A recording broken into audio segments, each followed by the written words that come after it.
So you're going to Bangkok.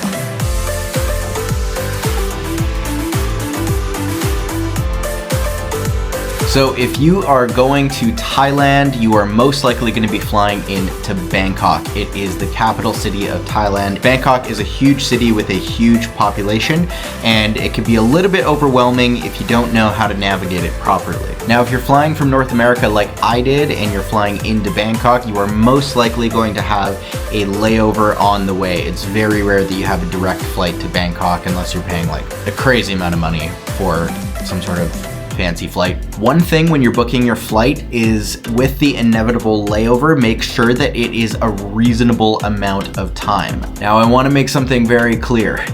It is not worth a 12-hour layover to save like $100, because we did that on the way back from Thailand, and it was a huge mistake. It was 12 hours in the middle of the night, nothing was open. We were in the airport, basically in that area by ourselves. We had to try and sleep on the chairs that were there, and it was terrible. Don't do it. Now, if I could recommend any place to stay in Bangkok, it would be where I stayed, which was the Rambutri Village Plaza. I cannot recommend this place enough, especially because I have seen other areas of Bangkok and I've stayed in other areas of Bangkok, and it was nowhere near as nice as this.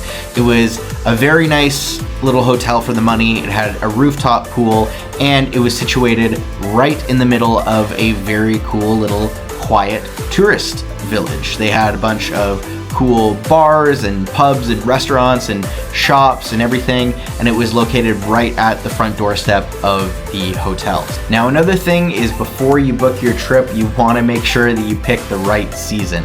When me and my friend Corey went, we picked a time that was sort of just on the cusp of the beginning of the rainy season, and although we did have a lot of nice days, we had a lot of days that was absolute downpour, including the night that we got to our hotel in Bangkok. And they were not kidding about thunder showers. Wow, oh, here it comes. There's the thunder. There's like another big flash. Holy. That is so crazy. I've never seen rain like this. Like that quickly. Now, when you finally get up and have your first full day of exploring, there is a ton of different things to do. You can go see temples, you can eat a bunch of different food, you can go to a bunch of different bars, try a bunch of different drinks, you can go out, meet other travelers, you can do whatever you want. Now, one place that you may have heard of that is very, very popular in that area is a place called Koh San Road. And both Corey and I went there. We did a little bit of shopping. There's a ton of shops, there's a ton of restaurants, a bunch of cool little bars there that we were hanging out in. But that is a must-see in Bangkok. It has become famous in the area, and it is definitely a cool place for tourists. Later that night, we were wanting to check out something else. We wanted a little bit more of a chill night before going out. So we decided that for dinner, we wanted to try to find a place that had live music. We didn't even know if we were gonna find a place with live music, but we ended up finding a whole bunch and walked by a whole bunch. It was super cool. The place that we started out and had dinner at was a really cool place called Jazz Happens, and we were serenaded by a beautiful little jazz band that was playing there. We had a great time. We hung out there for a bit, and then we started the rest of our night. Now, of course, you probably heard about this, that when you're walking around in the streets there are some vendors that will sell you things like scorpions, tarantulas, different kind of bugs and insects and everything that you can eat.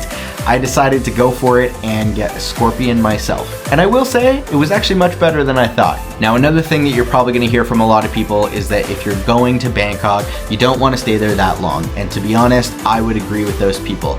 We stayed there for 3 nights because it was our first big backpacking trip in Southeast Asia. So we didn't wanna have to move around too quickly. We kind of wanted to get our bearings first, which we did. But next time, I would definitely spend less time in Bangkok because there's just a lot more nice places to see in Thailand other than Bangkok.